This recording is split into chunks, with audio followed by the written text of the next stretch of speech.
é que milênios depois o próprio Filho de Deus, que é o Verbo de Deus, a palavra viva de Deus, fez isso por nós. Primeiro desceu do céu, como ele mesmo diz em João 6,38.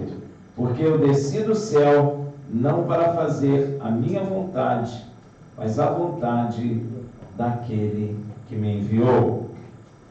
Então a palavra desceu do céu, e logo depois, ele sendo morto em nosso lugar, desceu ao abismo, e de lá voltou, pois o Pai o ressuscitou para a nossa justificação. Para que o homem não possa argumentar diante de Deus o que nós ouvimos muitos dizerem assim: ninguém morreu e voltou para nos dizer, né, o que tem lá do outro lado. Você já falou isso? Hein? Muita gente fala, né? Eu não sei porque ninguém morreu e voltou sim. Ele subiu do abismo porque o Senhor ressuscitou dentre os mortos. Não é? Pois Yeshua em sua morte desceu às partes mais baixas da terra, como está escrito em Efésios 4:9. Ora, isto ele subiu, que é também, senão que ele desceu às partes mais baixas da terra. Pois a palavra de Deus nos explica todas as coisas, inclusive sobre a morte, a maior inimiga do homem.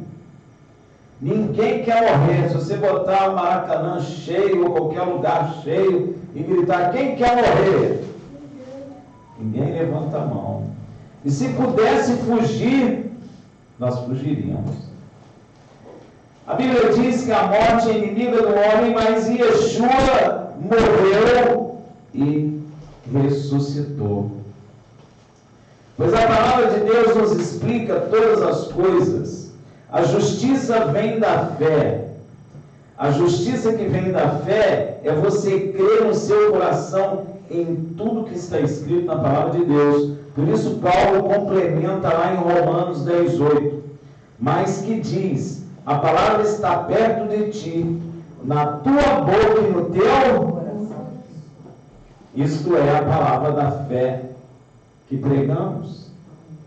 Muita gente às vezes diz que tem fé, mas questiona uma série de textos bíblicos. Então essa pessoa, na realidade, não tem fé, porque a fé que pregamos é essa, não é? Que a palavra está o quê? Junto de ti, perto de ti, na tua boca e no teu coração, porque a boca fala que o coração está cheio. E muitos, até dentro das congregações, questionam uma série de coisas que estão escritas, ou seja, ele na verdade não crê naquilo que está escrito. E se eu não creio naquilo que está escrito, eu certamente não estou dentro do que o Paulo falou, que essa é a fé que pregamos, não é verdade? Que é a mesma coisa que Deus falou através de Moshe em Devarim 30, versículo 14. Porque esta palavra está muito perto de ti, na tua boca e no teu coração, para cumprires. É a mesma coisa. Não mudou nada. Só mudou o interlocutor. Um era Moshe e agora é o Paulo que está falando para a igreja de Mashiach. Porque esta palavra está muito perto de você. Hoje em dia nós podemos dizer que está pertíssimo, né? Porque você tem a Bíblia em casa, naquela época não tinha. Hoje você tem quantas Bíblias você quiser. Você tem Bíblia no telefone celular, você tem Bíblia no computador, você tem Bíblia da criança, Bíblia do adulto, não é? Você tem uma série de possibilidades de adquirir Bíblia que naquela época não tinha. Na época de Paulo, ainda não tinha. As pessoas não tinham uma Bíblia em casa, elas precisavam ir à sinagoga para ouvir a palavra. Por isso que a Bíblia diz que a fé vem do ouvir. E você pode ver isso quando Yeshua entra na sinagoga de Cafarnaum e pega aquele texto de Isaías. Ninguém tinha uma Bíblia dentro de casa. Já viu o tamanho da Torá, como era? dos rolos, só quem fosse muito rico, né, deveria ter, mas era muito pouco provável. As pessoas iam à sinagoga para ouvir a verdade, elas tinham que ir lá. Amém, meu irmão? Hoje não, a palavra está muito perto de ti. Se você acorda de madrugada assustado, se você ajoelhar, orar, a palavra pode estar pertinho de você. Você abre a palavra e você pode ler a palavra. Então essa palavra que está pertinho de ti, encaixa em nossa época como uma luva. Não era tanto quanto para eles naquela época, que a pessoa precisava sair até uma sinagoga mais perto, mais próximo, né? Que é bem diferente do dia de hoje. Então Deus quer que a palavra esteja perto de nós, em nosso coração, para que nós venhamos a cumpri-la. E o interessante é que hoje em dia já se fala que a lei acabou, que não precisa cumprir, que é só para judeu. Então é contrário àquilo que está escrito. Porque na realidade Deus quer que a palavra esteja dentro do nosso coração. E quando eu abrir a boca, minha boca vai falar do que tem dentro do meu coração. Não é? Eu acho lindo isso. É a mesma coisa que o apóstolo Paulo falou. Porque esta palavra está muito perto de ti, na tua boca, no teu coração, para o cumprires. E como Yeshua diz lá em Mateus 12:34, raça de víbora, como podeis vós falar coisas boas, sendo maus? Pois do que há em abundância no coração, disso fala a boca. Interessante isso, né? E o Senhor está nos dizendo que eu só vou falar coisa boa se a palavra dele estiver dentro do meu coração. Porque se não tiver, eu não falo coisas boas. Ainda que aos ouvidos do homem sejam boas, mas para Deus elas não são boas. Inclusive, Yeshua chama de raça de víboras. Sabe o que é raça de víbora? Filhos da serpente. E Yeshua não está falando isso dentro de um quarto para algumas pessoas. Ele está falando nas ruas de Jerusalém, para que todos ouçam. Eu acho que eles só não mataram ele ali porque não estava na hora. Não é verdade? Então ninguém podia colocar a mão nele, porque ele deu a vida dele porque ele quis. Mas ele falava publicamente e chamava judeus de raça de víbora. Olha que coisa. Raça de víbora. E eles não podiam falar coisas boas. Então quem não tem a palavra de Deus, esteja dentro da igreja ou fora dela, não pode falar coisas boas. Porque daquilo que tem no coração fala. E se a palavra de Deus estiver dentro do nosso coração, aí nós falamos coisas boas. Por isso Paulo afirma que se crermos em nosso coração no que diz a palavra a respeito de Yeshua, de quem ele é de fato, e confessarmos com nossa boca, seremos salvos. Está vendo? Se eu creio no coração, como dizem as Escrituras, em Yeshua, e eu confessar, porque meu coração está cheio, eu serei salvo. Romanos 10, de 9 a 10. Porque se com a tua boca confessares a Yeshua como Senhor, e em seu coração creres que Deus o ressuscitou dentre os mortos, serás salvo. Pois é com o coração que se crê para a justiça, e com a boca se faz confissão para a salvação. Então, você tem que olhar para dentro do seu coração e ver se você crê de quem é Yeshua e se você crê de fato que ele foi ressurreto.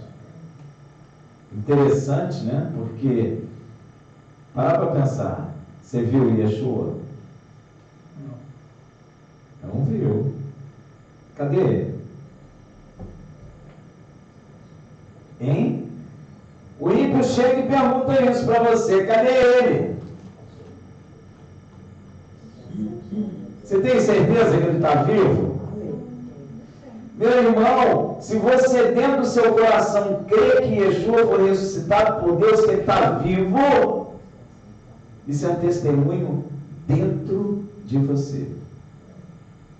Você já observou isso? Porque eu não sei se vocês sabem, o homem aí no mundo, ele não acredita nisso, e até em Israel eles buscam o corpo de Yeshua. Sabia disso? Quem sabe disso? Ano passado, ano retrasado, eles encontraram um ossário de pedra, né, da época, com o nome do irmão de Yeshua. Eles disseram logo que era os ossos de Yeshua. Ou seja, eles estão procurando o corpo de Yeshua. Cadê o corpo de Yeshua? Pela lei, se você não acha o corpo, não pode dizer que morreu. Não é verdade? Eles falam desaparecido. Então, para os homens, Yeshua está desaparecido. E é verdade isso. Se você ler nos evangelhos, você vai ver que os soldados disseram o quê? Que raptaram o corpo dele, ou seja, o corpo dele desapareceu.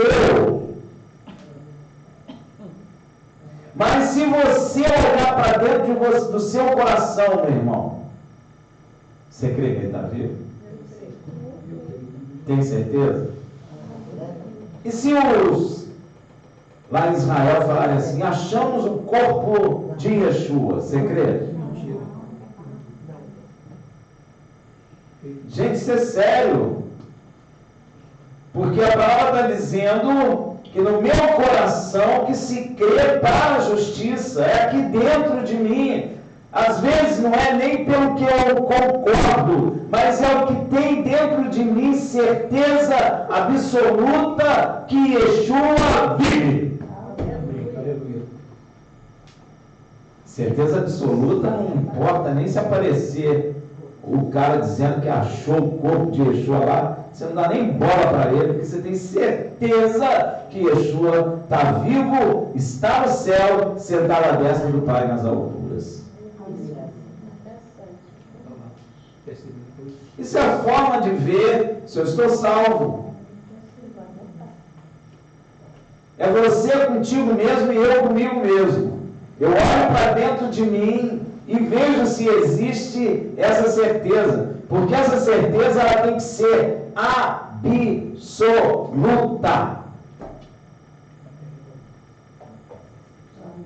Pois é com o coração que se crê para a justiça, não é com a boca que se crê para a justiça. Porque a boca tem um problema. Ela pode falar, mas não crê no coração. Pode ou não pode?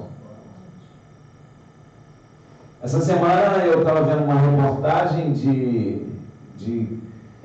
na internet de crentes que largaram o Evangelho, foram criados na igreja, e mostra eles, um falando a palavra de Deus, de eterno, com toda a autoridade, e agora no mundo. E uma cantora, que até morreu aí de desastre de avião, ela era crente. Largou o Evangelho e foi cantar música de sertaneja e morreu de desastre de avião. Você vê, a diferença é muito grande. Ou seja, pergunta, eles criam? A Bíblia diz assim: eles saíram de nós porque não eram dos nossos. Porque essa questão de eu crer de fato dentro do meu coração, meu irmão, é uma coisa muito séria. E não são todos que creem assim.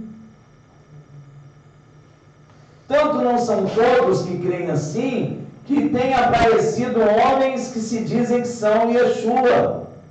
Você já leu? Tem um lá na Rússia, cheio de gente atrás dele. Saiu dessas igrejas ortodoxas aí. Então as pessoas que estão seguindo ele não têm isso aqui, ó, a certeza absoluta no seu coração que Yeshua vive. Porque para o homem carnal, Yeshua morreu, desapareceu, mas para nós, ele ressurgiu para a glória de Deus. Isso é um tesouro. Isso é uma riqueza muito grande. Porque eu posso dizer para vocês uma coisa, isso não é fácil. Porque a nossa experiência é que alguém morre e não aparece mais. Não é? Nós nem estávamos, gente, nós nem estávamos lá no período. Nós nem vivemos lá. Por isso que Yeshua falou assim para aquele discípulo, mais bem-aventurado aquele que não viu e creu. É menos virtuoso ver e crer. Para os discípulos foi mais fácil. Porque eles conviveram com Yeshua, eles viram Yeshua morrer e eles viram Yeshua ressurreto. Para bem da verdade, nós não vimos nem ele morto, nem ele ressurreto. Você viu? Nós não vimos. Yeshua estava certo ou não estava? Mais bem-aventurados que não viram e creram. Porque nós não precisamos ver, porque o testemunho está guardado dentro do tesouro do nosso coração. E não há nada que eu veja que diga que isso não é verdade. Isso é um tesouro. Pois é com o coração que se crê para a justiça. Às vezes as pessoas ficam muito preocupadas com o que falam, mas você tem que olhar dentro de você e ver se você tem essa certeza. E se essa certeza é inabalável, dentro de mim ela é inabalável. Dentro do seu coração é? É isso que nós temos que nos perguntar.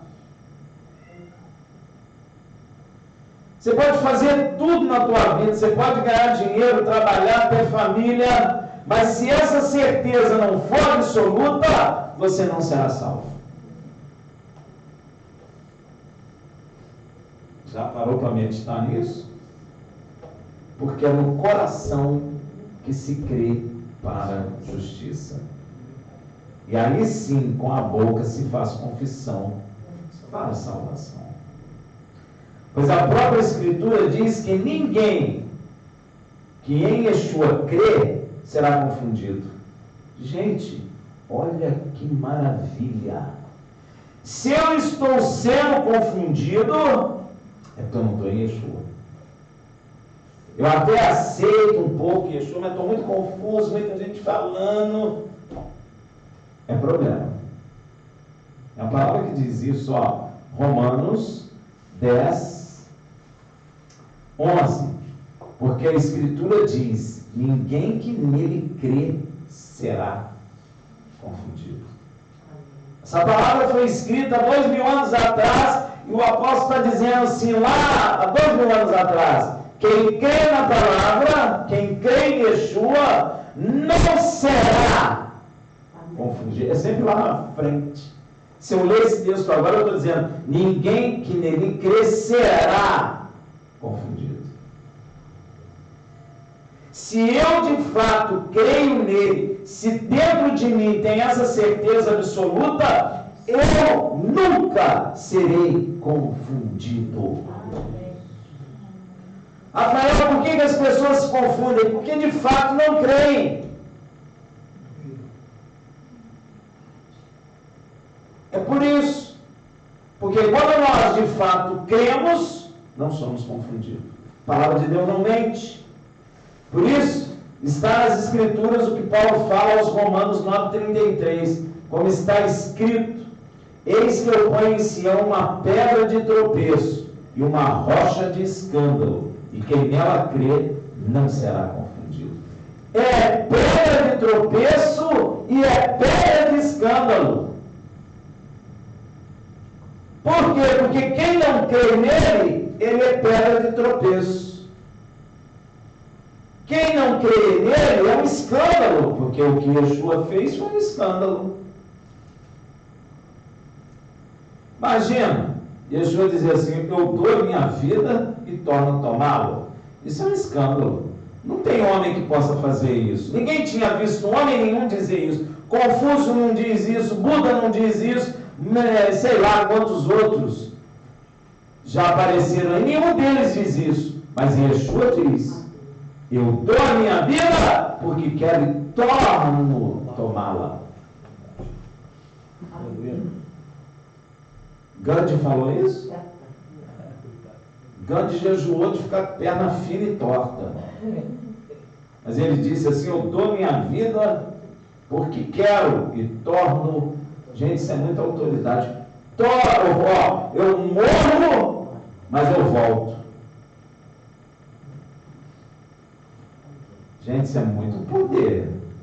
Muito poder. Ele não foi fazer uma experiência. Porque tem um americano que fez, que é aquele que se prendia todo para ser solto no... Eu esqueci o nome dele. É um mágico. Não. É um antigo. É o outro cara antes dele.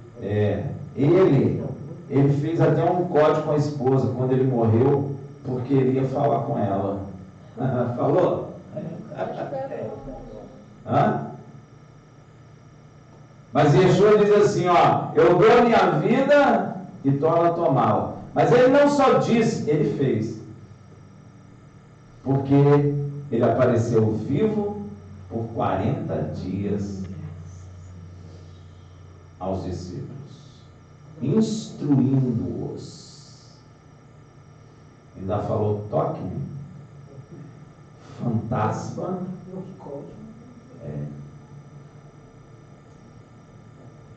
Porque alguém poderia dizer, vai ver um fantasma, demônio não aparece aí, não desaparece, vai ver que é isso. Mas ele não, ele apareceu numa sala fechada onde estavam os discípulos e falou, toca-me. Ele aparecia, desaparecia, mas comia peixe com os discípulos. Sentava na cadeira, não vazava a cadeira. Por 40 dias ele apareceu. E no último dia, os discípulos viram ele subindo do Monte das Oliveiras. E 2 anjos disseram, varões galileus, por que olhai aquele que sobe? Porque assim como ele subiu, ele voltará. Mas você precisa ter certeza aqui dentro. Não é uma coisa intelectual, não é aqui. Não adianta aqui você dizer, poxa, faz sentido. Não, tem que ser aqui. E geralmente, quando a gente não tem certeza aqui, a gente é levado. Basta alguém falar uma coisa mais inteligente, mais, sei lá, elevada, que a gente fala assim, puxa, que coisa legal. Será que é isso mesmo que a Bíblia está dizendo ou isso que o cara está dizendo? Porque a gente não tem certeza dentro do coração. Inclusive, o apóstolo Pedro repete isso que Paulo falou a respeito de Yeshua, 1 Pedro 2,6. Por isso é que se acha na Escritura, eis que põe em Sião a principal pedra angular, eleita e preciosa, e aquele que nele crê não será envergonhado, nem confundido, nem envergonhado. Porque para pensar, teve uma época, perto da cidade onde a minha esposa nasceu, na década de 70, por aí, que um cara lá saiu falando que vinha um disco voador. Você sabe dessa história? Veio gente do mundo inteiro, lotou o local. Na hora exata, não apareceu o disco voador. E ele falou, não, eu errei, eu conta da hora, que amanhã, hora tal, lotou de novo. Gente, repórter dos Estados Unidos, da Europa, lotou o local. Não apareceu. Ele ficou envergonhado. E confundido. Então, se Yeshua não surgir dos céus, nas nuvens, eu vou ser confundido e envergonhado. Mas a palavra está dizendo, se eu crer verdadeiramente nele, jamais serei confundido e jamais serei envergonhado. Porque assim como ele disse, ele vai voltar. Então eu não vou ficar envergonhado, nem vou ficar confundido. Em relação ao que Deus nos falou sobre crer em Yeshua, para ele não há distinção entre judeus e gentios. Deus quer que todos creiam, judeus e gentios. Todos que creem no que a palavra de Deus diz a respeito de Yeshua e invocá-lo, será salvo. Uma coisa que a igreja deixou de fazer é invocar. Invocar o nome do Deus Todo-Poderoso, invocar o nome de seu Filho sobre nós. Você pode orar na sua casa, Senhor, eu invoco o teu nome e o nome de teu Filho sobre minha casa. Amém. Nós paramos, a igreja parou de invocar o nome do Deus Todo-Poderoso. Olha o que ele fala em Romanos 10, de 12 a 13, porquanto não há distinção entre judeu e grego, ou gentio, porque o mesmo Senhor é de todos, rico para com todos os que o invocam. Você já invocou o nome dele sobre sua casa? Ele é rico para com todos os que invocam, porque todo aquele que invocar o nome do Senhor será salvo. Tem que aprender a invocar o nome do Senhor. Rafael, invoquei ano passado, invoca hoje de novo. Invoca toda hora que tu acordar, invoca a hora que você for dormir, invoca quando você tiver tempo no seu trabalho, invoca. Senhor, eu invoco o teu nome sobre mim, em nome de Yeshua, teu Filho. Sela-me para sempre, Senhor, como ovelha tua. Tem que invocar. A Bíblia manda fazer. E o interessante é que todo que invocar o seu nome será salvo. Que coisa, né? Inclusive, Cefa, Shimeon, compreendeu Pedro, que compreendeu que Deus, por meio de Yeshua, nem faz acepção de pessoa. Mas eu não sou rabino, eu não sou pastor para fazer isso, eu não posso orar, eu não posso invocar o nome dele. Todo que invocar, seja criança, seja adulto, seja pastor, seja rabino, todo que invocar, porque Deus não faz acepção de pessoa. Atos 10, 34 a 35. Então Pedro, tomando a palavra, diz: na verdade reconheço que Deus não faz acepção de pessoas, mas que lhe é aceitável aquele que em qualquer nação o teme e pratica o que é justo. Em qualquer nação. Está claro aí? Então você pode invocar o nome do Deus Todo-Poderoso, mas você precisa praticar o que é justo, o que Ele manda. E Deus já havia anunciado por meio de seus profetas: quem crê em invocar o nome de Yeshua será salvo. Veja em Joel 2,32. E há de ser que todo aquele que invocar o nome do Senhor será salvo, pois no Monte Sião e em Jerusalém estarão os que escaparem, como disse o Senhor, e entre os sobreviventes, aqueles que o Senhor chamar. Isso ele está falando de quem? Da igreja de Mashiach. Ou bom, não vamos chamar de igreja, porque a igreja está um nome tão deturpado, mas vamos chamar todos aqueles que o Senhor chama, de todas as nações, como Pedro falou,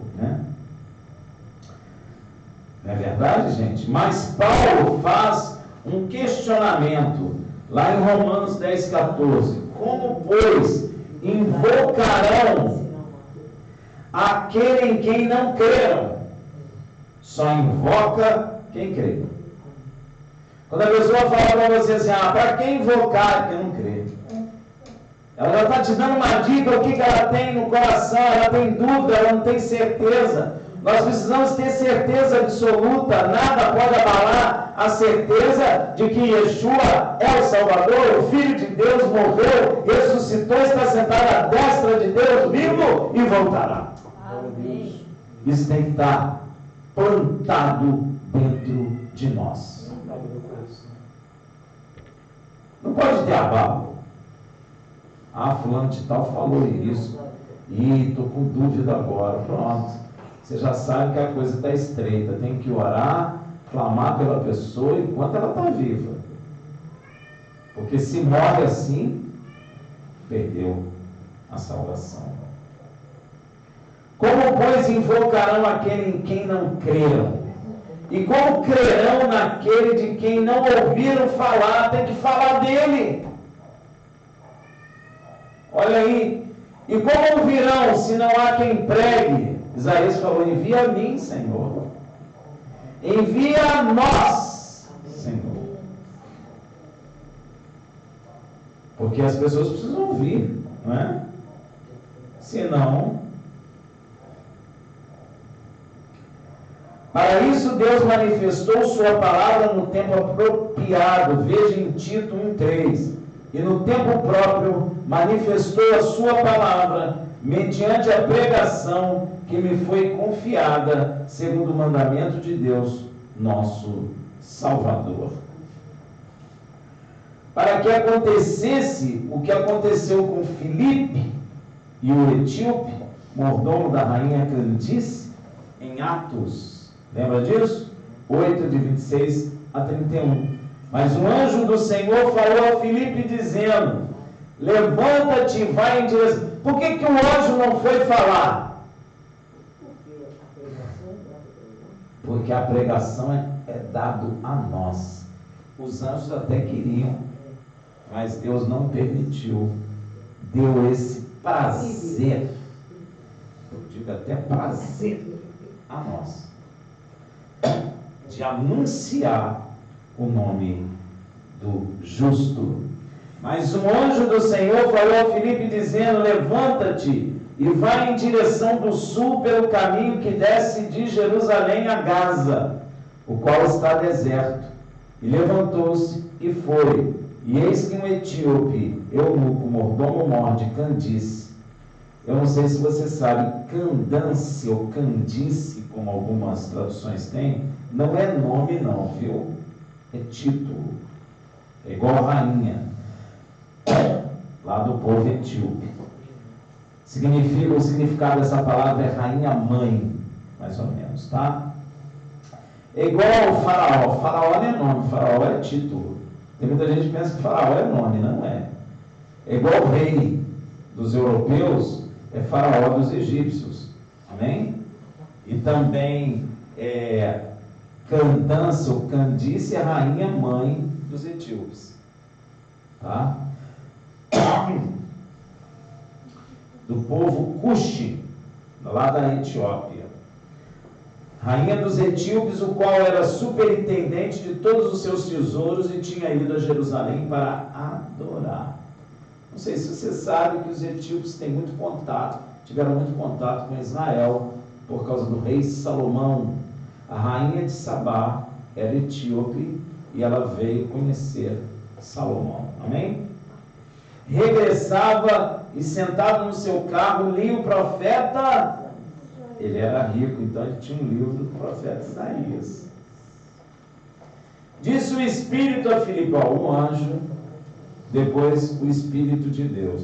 Disse o Espírito a Filipe, chega-te e ajunta-te a esse carro.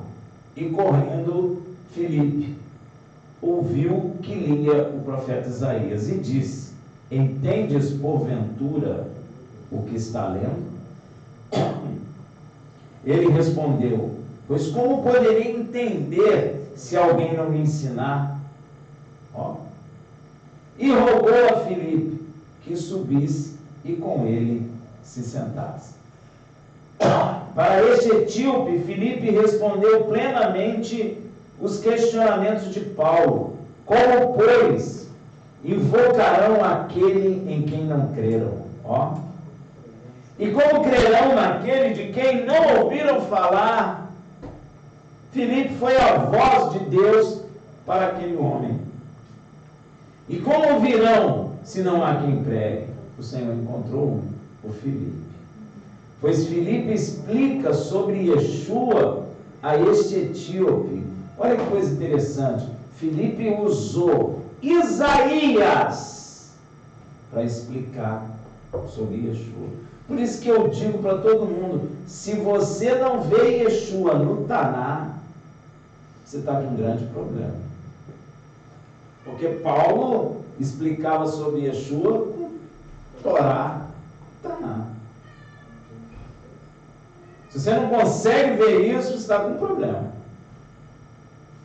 Você precisa entender a verdade em toda a palavra de Deus, que é uma coisa só.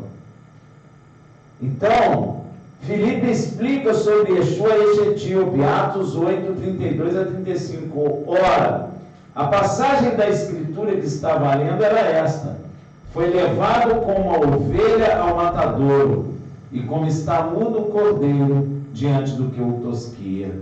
Olha que coisa tremenda. Assim ele não abre a sua boca. Na sua humilhação foi tirado o seu julgamento.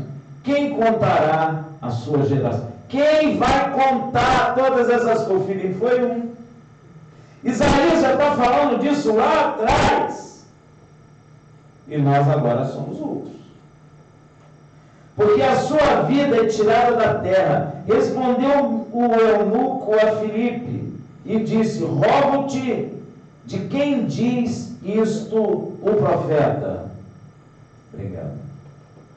De si mesmo ou de algum outro? Então Filipe tomou a palavra. Olha que coisa tremenda. E começando por essa escritura, começando por Isaías, anunciou-lhe a Yeshua. Meu irmão, ele não tinha evangelho. E ele anunciou Yeshua através de Isaías. Então, meu irmão, se eu não conheço, não consigo ver Yeshua na Torá e no Taná, eu tenho um grande problema.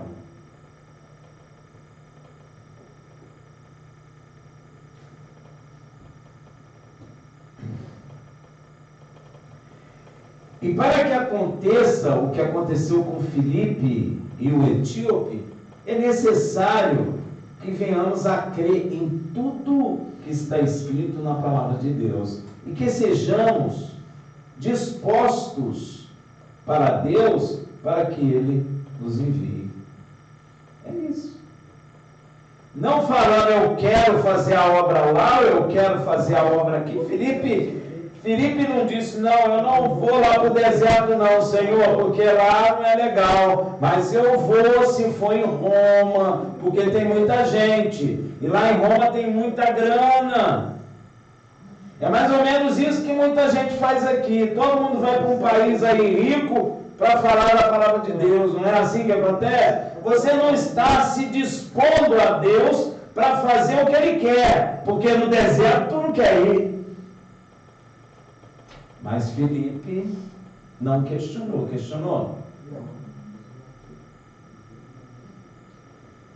O anjo falou, Filipe levantou e foi.